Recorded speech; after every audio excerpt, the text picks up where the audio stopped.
वाले हैं टमाटर की फसल पर स्प्रेइंग शेड्यूल। बहुत ही इम्पोर्टेंट विषय है। जो भी किसान भाई टमाटर की खेती करते हैं उनको पता है कि late blight, early blight, leaf miner, wilt की समस्या आती है। साथ ही मोज़ेक वायरस है, डंपिंग ऑफ है, नेमेटोड्स है, फ्रूट क्रैकिंग है, जो थ्रिप्स है, चाहे ब्लैक थ्रिप्स हो या फिर ग्रीन थ्रिप्स हो, इनका प्रकोप देखने के लिए मिलता है। टूटा एब्सोल्यूटा का प्रकोप देखने के लिए मिलता है। थ्रिप्स, माइट्स, व्हाइट फ्लाई, ये तो कॉमन सी चीज आज के समय बन गई है। तो आइए बात करते हैं टमाटर की फसल पर लगने वाली हर एक प्रकार की जो बीमारी है, इनकी जानकारी विस्तृत समझते हैं कि कौन कौन सी बीमारियों का प्रकोप होता है और उनका एकदम 100% कैसे आप कंट्रोल कर सकते हैं। लेकिन वीडियो में आगे बढ़ने से पहले यदि आपको यह वीडियो पसंद आती है तो वीडियो को लाइक और एक छोटा सा प्यारा सा कमेंट्स कर दीजिए। चलिए शुरू करते हैं। सबसे पहले बात करते हैं अंगेती झुलसा, जिसे अर्ली ब्लाइट के नाम से भी जानते हैं। टमाटर की फसल पर अर्ली ब्लाइट को कंट्रोल करने के लिए 3-4 दवाइयों के नाम बताएंगे। प्रिवेंटिव में यानी रोग आने से पहले स्प्रे कर सकते हैं, और क्यूरेटिव में यदि अंगेती झुलसा यानी अर्ली ब्लाइट का प्रकोप हो गया है तो ऐसी कंडीशन पर आप इन दवाइयों को स्प्रे करके फंगस को आप नियंत्रित कर सकते हैं।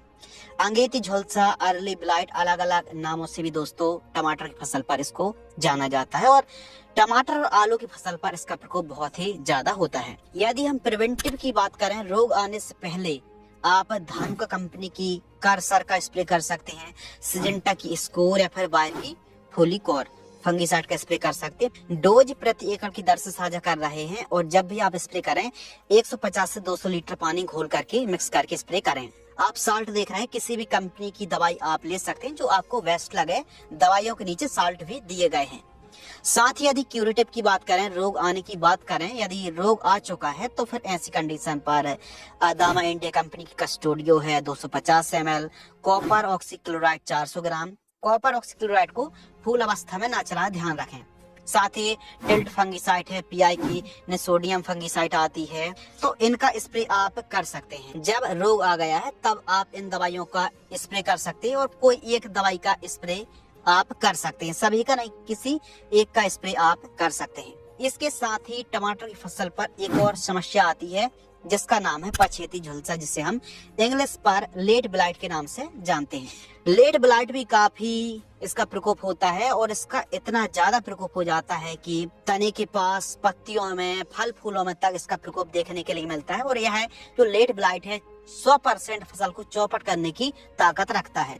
तो प्रिवेंटिव और क्यूरेटिव दोनों तरीके से आप कंट्रोल कर सकते हैं। रोग आने से पहले इन दवाइयों को चला सकते हैं। कॉपर ऑक्सीक्लोराइड है, डुपॉन्ट की कर्जट, यूपीएल की जो रनमैन के नाम से आती है, और कवच फ्लो जैसी दवाइयों में से कोई एक दवाई का स्प्रे आप चला सकते हैं। और क्यूरेटिव में डुपॉन्ट की इक्वेशन प्रो है, नेटिवो है, अमिस्टा टॉप है, वासा कंपनी की जम्प्रो है, रेबास फंगीसाइड, और अदामा की कस्टोडियो फंगीसाइड में से किसी एक फफूंदनाशक का स्प्रे कर सकते हैं। इसके साथ ही अगली जो बीमारी है वो है बैक्टीरियल ब्लाइट। बैक्टीरियल ब्लाइट कुछ इस प्रकार की दिखती है, पहचान कर लीजिए, उसके बाद समाधान के बारे में बात करते हैं। प्रिवेंटिव में स्ट्रेप्टोसाइक्लिन सल्फेट 18 ग्राम की दर से प्रति एकड़ की दर से स्प्रे कर सकते हैं, या फिर धानुका की कोनिका फंगीसाइड अच्छा काम करती है।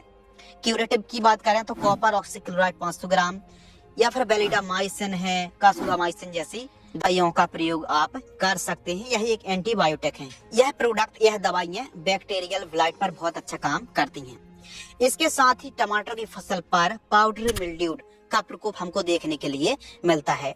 तो पाउडरी मिल्ड्यूड को कंट्रोल करने के लिए कुछ इस प्रकार पत्तियां आप देख रहे हैं, ये पाउडरी मिल्ड्यूड पाउडर सा हमको देखने के लिए पत्तियों में मिलता है। इनको कंट्रोल करने के लिए प्रिवेंटिव आप देख सकते हैं, और क्यूरेटिव में भी आप देख सकते हैं। कोई एक दवाई का ही आपको स्प्रे करना है। इसके साथ ही टमाटर की फसल पर एंथ्राक्नोज फंगस का प्रकोप देखने के लिए मिलता है। आप जो अलग अलग फोटो देख रहे हैं ना फुल स्क्रीन पर, ये है एंथ्राक्नोज फंगस की शिकायत देखने के लिए मिल रही है। तो इनके लिए भी प्रिवेंटिव में अलग और क्यूरेटिव में अलग। ध्यान रखिए, किसी एक दवाई का स्प्रे करना। जैसे प्रिवेंटिव में आप चला रहे हैं तो जो आपको मिल जाए, जो साल्ट आप देख रहे हैं, किसी एक फंगीसाइड को आप चला सकते हैं। रिपीट भी कर सकते हैं 1 से 2 बार, लेकिन ज्यादा भी अधिक रिपीट आपको नहीं करना है।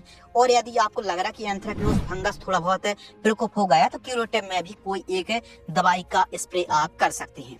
इसके अलावा डंपिंग ऑफ, टमाटर की फसल पर डंपिंग ऑफ की समस्या काफी देखने के लिए मिलती है, चाहे गर्मी हो बरसात हो, यह समस्या हर मौसम में आती है। कुछ इस प्रकार तने के पास से पौधा सूख करके एक प्रकार से खत्म टाइप का हो जाता है, तो इसके लिए आप टाटा की ताकत या फिर रेडोमिल गोल्ड, इन दोनों में से कोई एक फफूंदनाशक की ड्रिंचिंग कर सकते हैं। कितने लीटर पानी में? कम से कम 200 से 400 लीटर पानी घोल करके स्प्रे करें। इसके अलावा विल्ट, अब बिल्ट टमाटर की फसल पर अलग अलग प्रकार की होती है। सबको पता है कि बिल्ट जो फंगस है, इसके प्रकोप के कारण पूरी फसल 100% चौपट तक हो जाती है और पैदावार तक किसान भाई नहीं निकाल पाते हैं। यानी लागत तो लग गई, लेकिन जब बात आती है ना उत्पादन की, पैदावार की, तो कहीं ना कहीं बिल्ट एक ऐसी बीमारी जो पूरी फसल को चौपट कर देती है। तो बिल्ट अक्सर दो प्रकार की देखने के लिए मिलती है, एक तो फंगल बिल्ट और दूसरी बैक्टीरियल बिल्ट। फंगल बिल्ट की पहचान किस प्रकार करना है और बैक्टीरिया बिल्ट की पहचान किस प्रकार करना है? यदि आइडेंटिफाई की बात करें, पहचान की बात करें, तो टमाटर के जो सूखने वाले टमाटर के तने को 1.5 से 2 इंच का टुकड़ा काटना है और उसको थोड़ा सा छील करके पानी में डाल देना काट करके।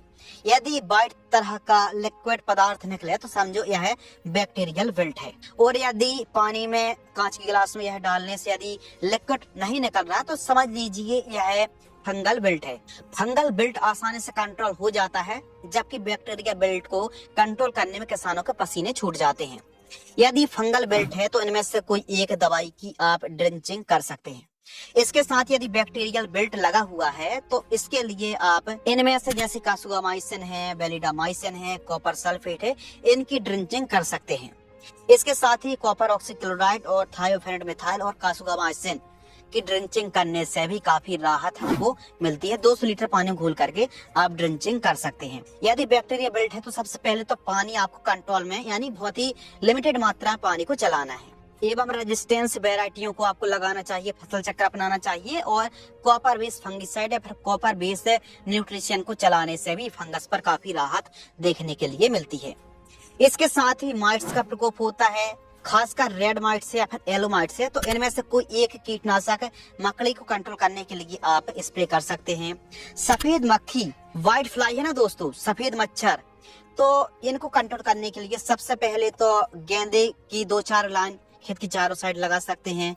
फेरोमोन ट्रैप आप लगा सकते हैं, जो स्टिकी पीला और नीला जो ट्रैप है ना, इनको ट्रैप को लगा सकते हैं। और खासकर सफेद मक्खी को प्रिवेंटिव में कंट्रोल करने के लिए एक तारा, इसी टाइम पीरियड लेनो है, उलाला है, इन कीटनाशक को चला सकते हैं। और साथ ही क्यूरेटिव में यदि सफेद मक्खी का प्रकोप हो चुका है तो इनमें से कोई एक कीटनाशक को आप स्प्रे के रूप में चला सकते हैं। इसके साथ ही लीफ माइनर का प्रकोप होता है, यह भी हमारी फसलों को एकदम पत्तियों को बेजान कर देता है। तो लीफ माइनर के लिए भी काफी बढ़िया हम आपके लिए साल्ट लेकर के आए हैं। स्प्रे में आप सिंजेंटा कंपनी की एविसेंट कीटनाशक आती, इसका स्प्रे कर सकते हैं। एमामेक्टिन बेंजोएट है, घरडा की पुलिस है, इन दवाइयों को आप स्प्रे के रूप में चला सकते हैं। इसके साथ ही ड्रिंचिंग की यदि हम बात करें तो सिंजेंटा कंपनी की वोलियम फ्लेक्सी आती है, 200 ml 200 से 400 लीटर पानी घोल करके ड्रिंचिंग कर सकते हैं। तो यह दवाइयाँ, यह साल्ट खासकर लीफ माइनर पर बहुत अच्छा काम करती हैं। इसके साथ ही थ्रिप्स को कंट्रोल करने के लिए भी बहुत ही बढ़िया वाली दवाई लेकर के आए हैं, क्योंकि टमाटर की फसल पर थ्रिप्स बहुत ज्यादा परेशान करती है। तो BASF कंपनी की एक्सपोनस है, डेलीगेट के साथ यदि पॉलीट्रिन इंसेक्टिसाइड का स्प्रे करते हैं तो बहुत ही बढ़िया वाले रिजल्ट हमको देखने के लिए मिलते हैं। इनका स्प्रे आप कर सकते हैं। टमाटर की फसल पर खासकर फली छेदक है, फ्रूट बोरर जिसे बोलते हैं, या फिर सेमी लूपर से किसी भी प्रकार की इल्ली का प्रकोप है, तंबाकू इल्ली है, फौलारी वर्म है, या फिर हरी, काली, लाल, किसी भी प्रकार की इल्लियों का प्रकोप है और किसी भी स्टेज पर प्रकोप है, तो कंट्रोल करने के लिए बेस्ट साल्ट, यदि मध्यम प्रकोप है तो बायर की सोलिमन, सिजेंटा की एलिका, सिमोडेस, एमामेक्टिन बेंजोएट, प्रोफेक्सोपर, इनका स्प्रे शेड्यूल चला सकते हैं। लेकिन अधिक प्रकोप है, थोड़ा सा कंट्रोल के बाहर की बात है, तो फिर अदामा की फ्लेथोरा है, FMC की कोराजन है, डाव की डेलीगेट है, FMC की बेनेविया, सिजेंटा की मिनेक्टो एक्स्ट्रा है, इन दवाइयों का स्प्रे शेड्यूल चला सकते हैं। इसके साथ ही यदि फ्लावर ड्रॉपिंग की समस्या आती है तो प्लानोफिक्स और 05234 का स्प्रे आप कर सकते सकते हैं। फ्रूट क्रैकिंग की समस्या यदि टमाटर की फसल पर देखने के लिए मिल रही है तो कैल्शियम नाइट्रेट के साथ यदि बोरॉन का इस्तेमाल आप करते हैं तो भी सुंदर और शानदार रिजल्ट देखने के लिए मिलते हैं। तो इस प्रकार दोस्तों आप टमाटर की फसल पर स्प्रे शेड्यूल चला सकते हैं। कीटों की पहले पहचान करनी है, किस प्रकार की समस्या है, कौन सी समस्या है, और आप जो भी दवाइयों का स्प्रे कर रहे हैं पहले सिंचाई करके शाम टाइम यदि स्प्रे शेड्यूल चलाते हैं तो बहुत ही बढ़िया वाले टमाटर की फसल पर हर एक बीमारी को आप चुटकियों में आसानी से कंट्रोल कर सकते हैं। हम इस चैनल पर इसी प्रकार की वीडियो लाते रहते हैं, तो चैनल को सब्सक्राइब भी कर लीजिए। धन्यवाद।